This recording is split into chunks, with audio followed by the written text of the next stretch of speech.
Hello, Willowbrook family. Today we're covering the last section in Acts chapter 10. If you remember, that chapter started off by Cornelius calling and asking for Peter to come and speak to the folks at his house. And then on the way down there, God gave Peter a vision of sheep coming down from heaven and clean and unclean animals. And he instructed get up and kill and eat some of the things that the Jews thought were unclean.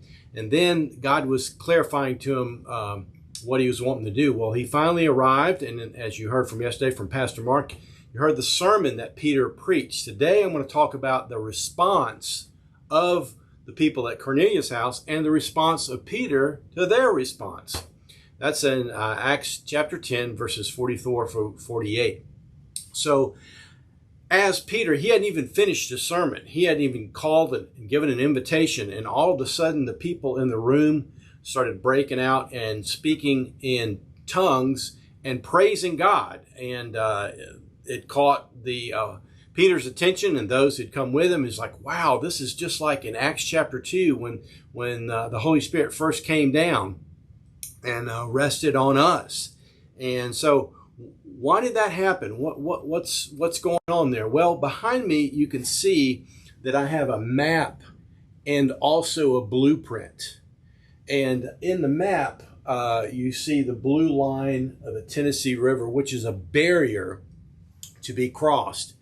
And God, in Acts chapter 1, had already told his disciples that they were going to be used to be his witnesses in Jerusalem, in Judea, which is the surrounding area, and then to Samaria and the uttermost parts of the earth. Well, in Acts chapter 10, we're seeing one of the crossing of those barriers. We're going from the Judea, the Jewish people, into the spiritual Samaria, where we're reaching out to the Gentiles that were at Cornelius' house.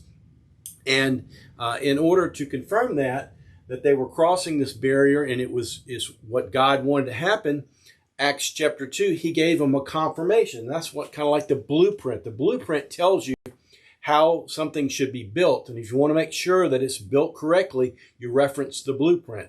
God was giving them a reference point back to Acts chapter 2. The same experience that they had, these Gentile believers, because they were believing in Jesus, and then they started speaking in tongues and praising God just like the Jewish people had come, and that was God's confirmation. That didn't happen every time when somebody comes to Christ.